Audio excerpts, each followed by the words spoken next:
What's happening, everyone? This is another episode of the Adventure Box podcast. And interesting enough, our volume went back to normal. I don't know what happened. We didn't do anything. It just plugged in everything, and there it goes. It started working again. So I'm grateful for that. Hopefully it continues. So if this gets too loud or such, it's just because it went back to normal. We tried to adjust everything to how it used to be, but we had just readjusted it to make it work, and now we're adjusting it back. So we will get better equipment as we go. So we're on a limited budget for right now, but we will get there quickly. Okay, so today we're going to be talking about something that's very important and very misunderstood. So as you know, it's Tuesday. So today we're going to be talking about Africa, ancient civilizations in Africa. But before we can get there, last week we talked about basically the prehistoric times, everything from the Paleo to the Neolithic and the Chalcolithic. Sorry, something like that. Okay, anyways, but we are now going into something very important. This is actually so much misunderstood. I had never heard about it before. And again, my friend James from Kenya actually explained it to me, which is very intriguing. So I'm going to bring up a picture first. This is a picture of Africa, completely green. Huh, wait a second. Africa is not completely green. The north is full of desert. Oh, that's the Green Sahara, and then you have the Desert Sahara. Okay, so what is all this about? Well, interesting enough, the theory is, again, theory, fact, not 100% sure how it actually looked or how it actually happened. But supposedly, Africa used to be very lush and green before the desert took over. So a lot of people, humanoids, lived in this time. This is around 10,000 BC to about 7,000, even up to 5,000, and maybe even a little bit further earlier, 4,000 BC. This was supposedly the start of humanity, was this area. And because of it being so green, it could actually be a cradle of life and have a lot of people living in this area because there was so much openness, there was so much water, there were so many animals. So what happened to make it a desert? Everything that you know of from the Sahara Desert, go into your mind and start thinking about, what does a desert look like? Sand, maybe cactuses, or other kind of vegetation that thrives in that area, depending on what part of the world you're at. Just lots of sand. No water. If there are waters, there's pockets of it, and most of the times it's dried up, unless every once in a while it gets a good rain.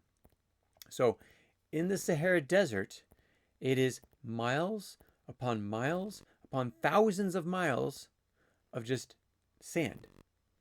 But according to theory, archaeological theory, back a long time ago, it was green and lush and such.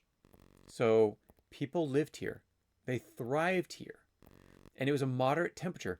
Here's a great example. Think of South America and Central America. Right around the same longitude as Africa. They're green, Africa's dry. Why? Why did that happen? Okay, so according to the theory, and you can read more about this in the curriculum. There's a lot of stuff there for you.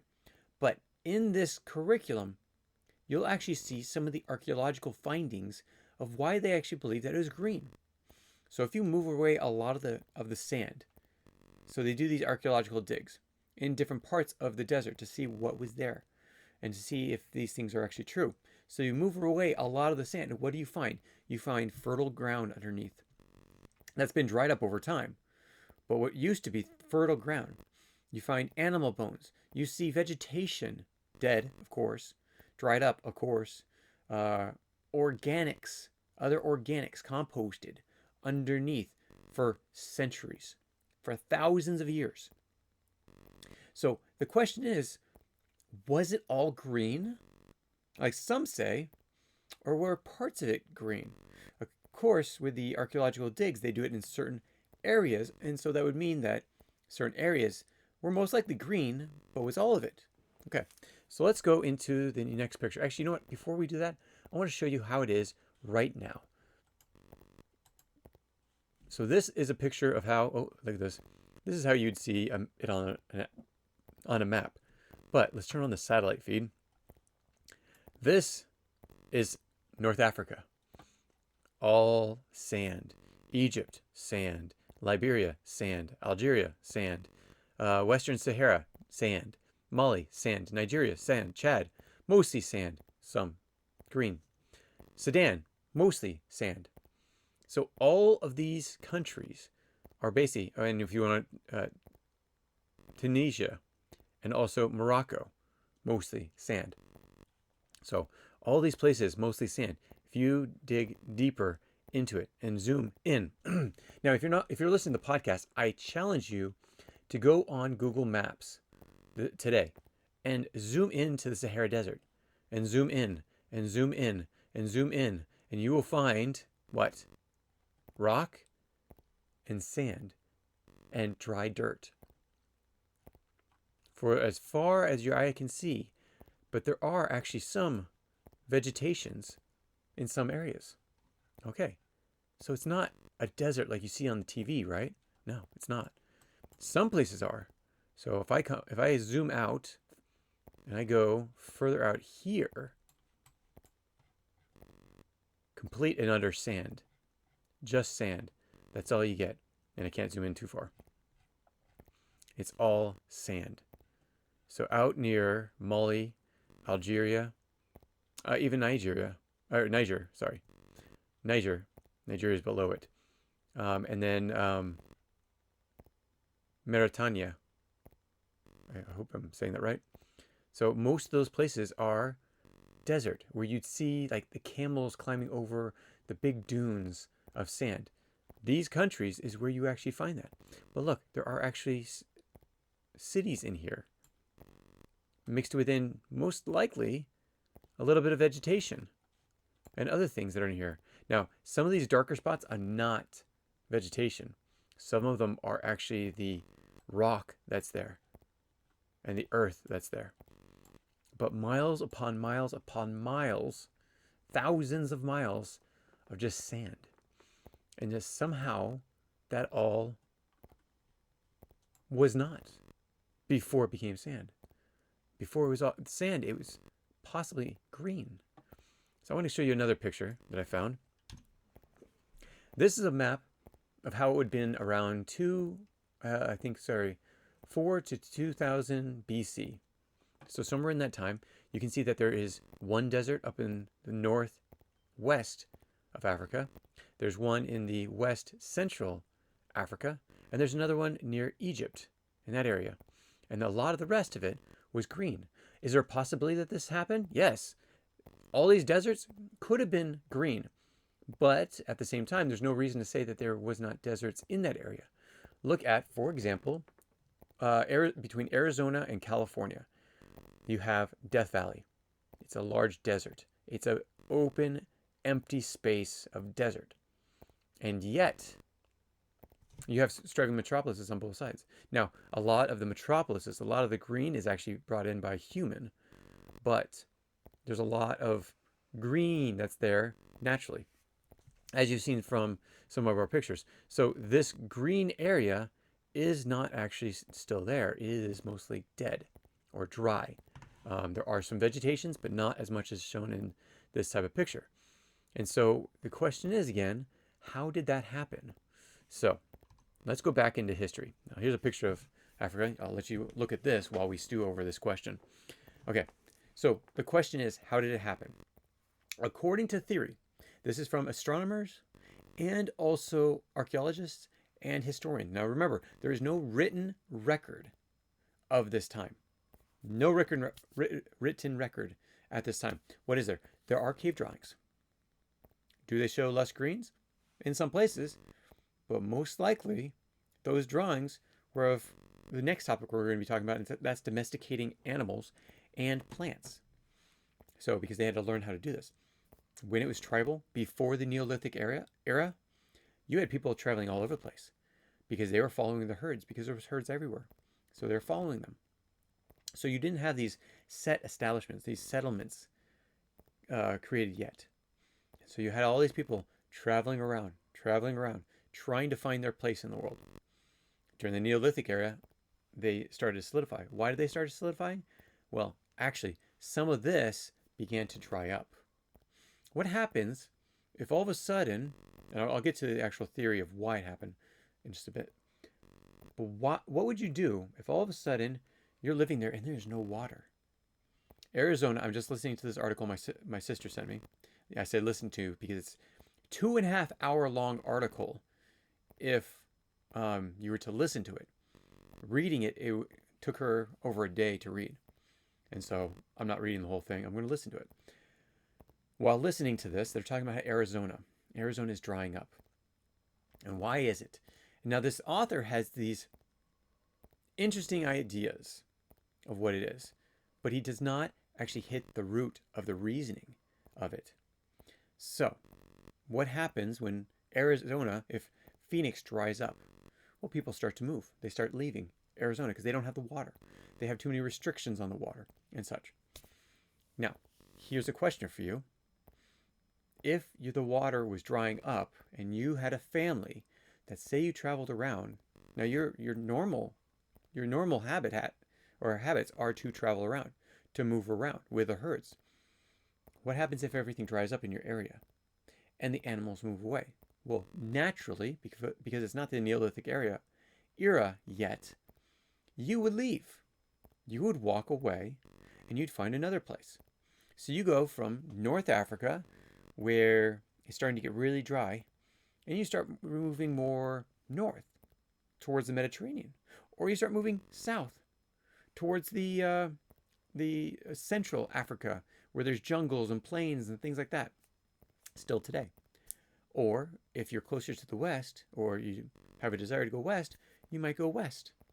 Maybe that's where the herds go. So you move west towards the coast of the Pacific. Or you move east towards Egypt and Ethiopia and the Nile River. And you move into that area. Because why? Because that'll give you the water that you need to survive. You have no water, you have no plants. If you have no plants, you have no animals, because they need something to eat. You need something to eat. So you move with the herds. So this did not disrupt as much as we would be disrupted if all of a sudden we have technology that brings it in. They did not. If we were in a spot where all of a sudden all the water dried up, we didn't have technology to bring that water in, we'd move. A little bit harder for us because we are past the Neolithic era, where we have settlements, where we built our lives around these settlements. Again, the people in Africa did not. Most of them moved with the herds, moved with the seasons. Now, and as you know, in Africa, there's not many seasons. It's more of a constant climate. So these people would be moving with the herds and as they desire. Okay, so going on from here, why did it happen? Why? Now, as I said, astronomers have been consulted about this. Historians, archaeologists, all these people have been consulted. And why? Because they had to learn about they had to theorize about one thing: the Earth's movement. So, during certain periods of time, in theory, again, I'm going to say theory a lot, and I mean no offense to scientists who think this actually happened or have all this evidence that it happened. We do not know because no one was there, and we do not have set facts. We have what we have, and I totally agree with that. So, the scientists would say, well, during about 10,000 BC, the Earth shifted.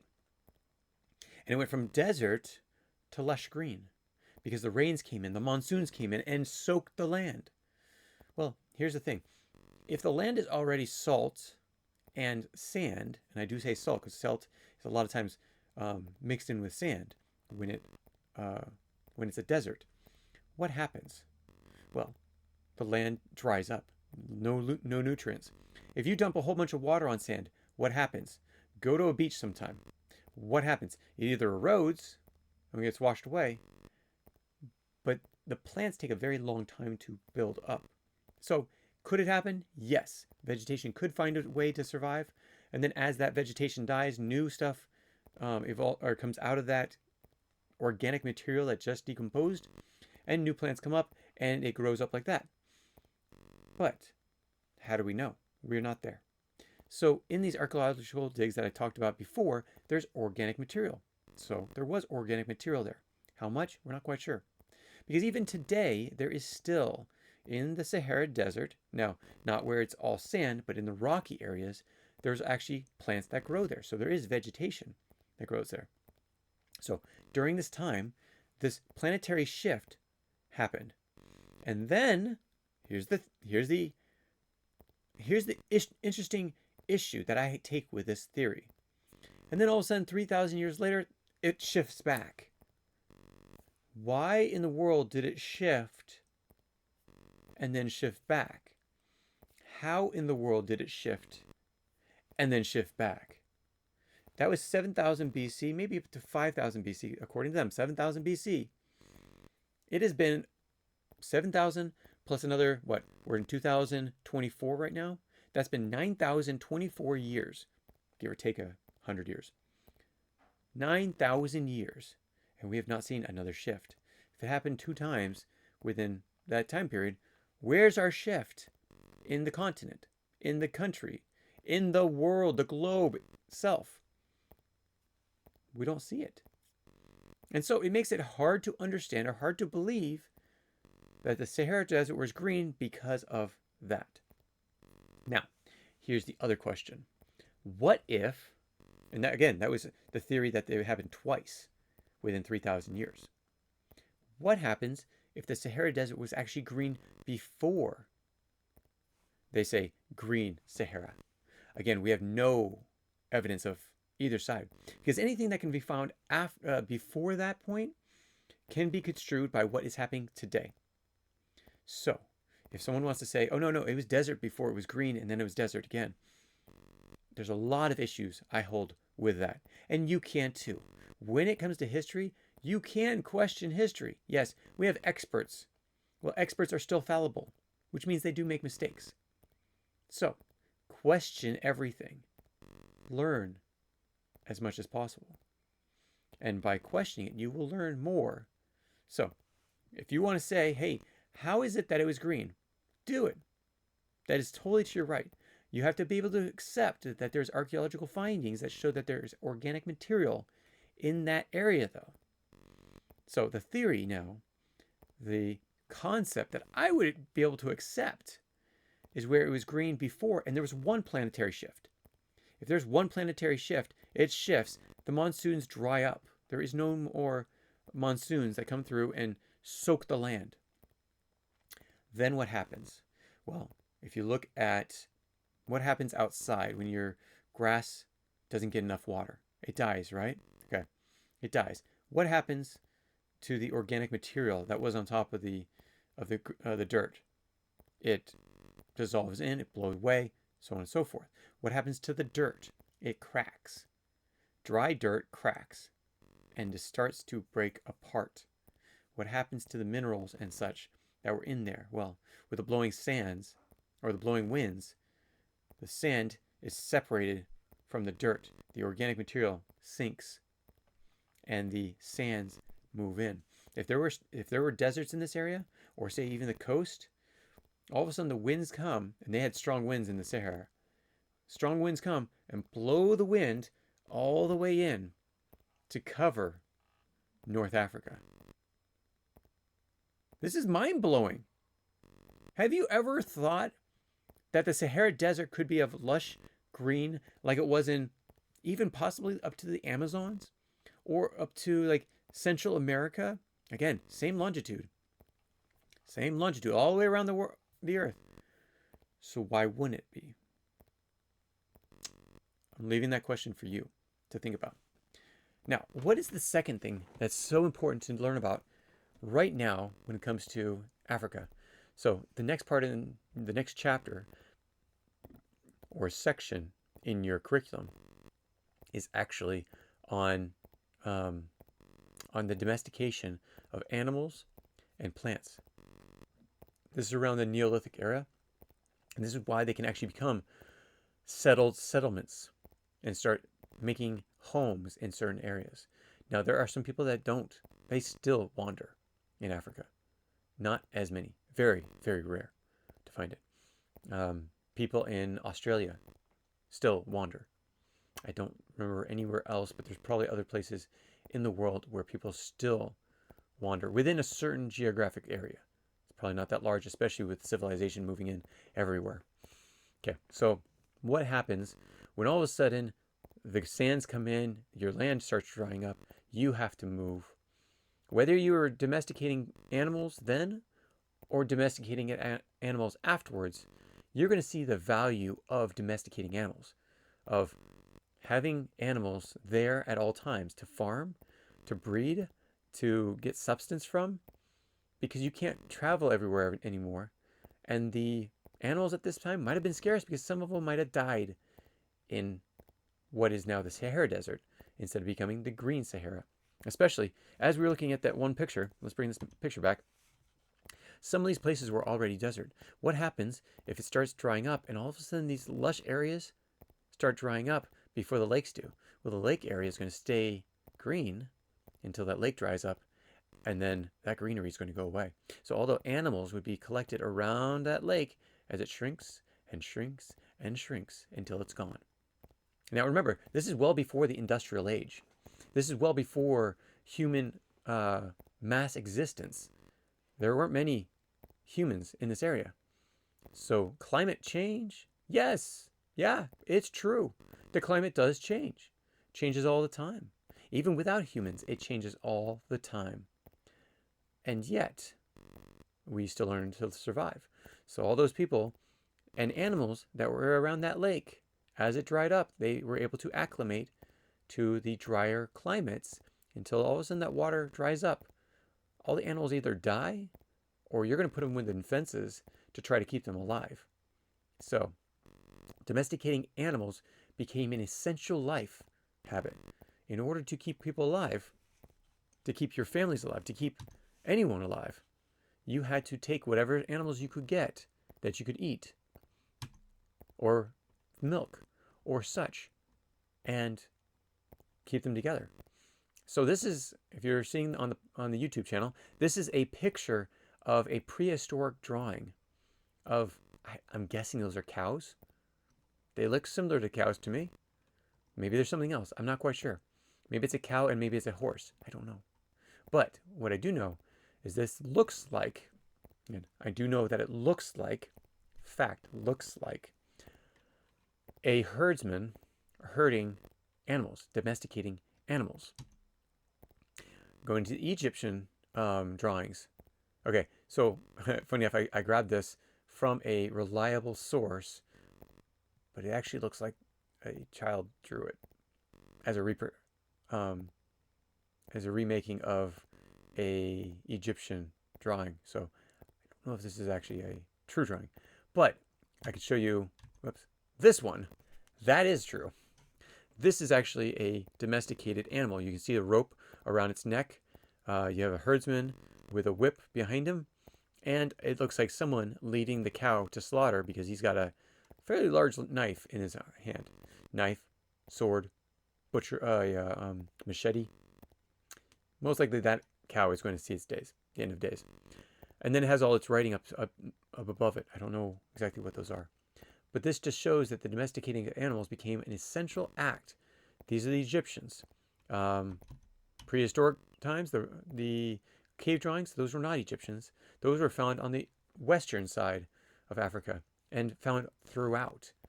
Cave drawings were found everywhere in Africa, especially the Sahara. And it just shows that there was actually domestication here. There's also these drawings down south and all over the place. So, but what kind of animals did they domesticate? Okay, so of course, there's cows. Why? You have food. You have the fact that oxen can actually pull. So they're two different animals. You have cows and you have oxen. But over in Africa, you have water oxen. Basically, large cows, you could slaughter them for meat, or you can use them for heavy burdens. And so using them for labor. Then you have sheep. Well, as you know, whether you read the scriptures, the Bible, or you know history, there were sheep everywhere. It was a domesticated animal that they could actually keep safe, herd, and would actually listen to the herdsman. And they could shear them for clothing, and they could kill them for meat. Some of them for goats, so similar animal, not the same, similar. They could milk. So why these ones? Well, again, they bring you all these different assets, whether it's the wool on them or it's the meat. Does both. So let's go to the next one, pig. Okay, so pig was a big one in Africa, still is in parts of Africa, and that because it has a ton of meat, and it's a scrounger. It'll eat anything. Well, cows will eat hay and grass and stuff like that. When the green vegetation dries up, cows would die. Pigs would find things to eat. And even if it's not edible, they would eat it if they needed to. Sheep, on the other hand, smaller animals needing less food, and so could eat grass or shrubs that are available in this area. Next one, what about camels? Where did camels come from? Yeah, so most likely and nearly guaranteed, they were wild animals. They were like the pinto horses, the Mustang horses here in the United States, but in Africa. And so they were caught and they were bred, and more camels came. So that's a really interesting one. Camels, because you don't eat them for meat. I mean, there probably are some people that eat them for meat, but you eat them for carrying things, for labor, much like the oxen, but different ways. So camels were great for carrying people around, carrying supplies around, and so forth. The next one, the donkey. Okay, much like a horse, but bred mostly for labor. You have the horse, not as much for labor per se, but as much as transportation. So horses were big in this area as well. Some of the greatest horse breeds come from Africa. And then the amazing chicken, because chickens are like everywhere. You're in the United States, you're in South America, you're in the islands of the Caribbean. I mean, they're everywhere in the islands of the Caribbean, and they're all wild. They're all just running everywhere, running free. And then if you go into my backyard, you'll find chickens, but they're kenneled and they have an area that they can run, and they have food every day. So domesticating chickens, feathers were used for a lot of different things, but mostly because of meat. And they are scroungers as well. And they'll eat bugs and insects and things like that, small things. And you can let them loose, and at night they will come back home. You can train them at least to come back home. So these are all different domesticated animals over in the African continent. Now, to say that they didn't also domesticate elephants, they could have, especially for transportation. In some places, we actually know that they do have elephants for travel and such. India especially. What about giraffes? I don't see a reason for giraffes. I don't know how much meat they'd actually have on them, but you might find a reason for a giraffe to be domesticated. I don't know what that is, but you never know. And we have them in zoos. They could easily have them somewhere. What are some other animals that are there? Well, think about it. But the thing that's most important is the fact that we are, oh yeah, sorry. I had to bring this one up. If you're on the YouTube channel, this is a very big longhorn steer. I mean, these horns are massive, more than you find in the United States. And probably the ones that you find in the United States that are like this probably come from Africa. So I've never seen a cow with such big horns. But this wasn't even the biggest one. There was actually other ones, but I can only use from certain sources. Okay, so why is this so important? Because if you're going to understand Africa, you have to understand, again, one, that they were a very advanced civilization for their time. They were very advanced on their survival, which domesticating animals, domesticating plants, agriculture, so farming, became essential for them. And so I'll give you an example. So if you read the Bible, you would know of Joseph going into Egypt, and he saved Egypt how? Well, you had people farming everywhere, but they did not store their grain, or at least it wasn't stored in abundance. Well, when the Pharaoh found out that there would be an issue with a drought, Green Sahara, that there was a drought coming, what did he do? He stored up all his resources that were extra that he could get people to store up. And that way they had plenty of food for the whole kingdom and then such by having the storage. Why is this important to understand? Well, in this day and age, things happen.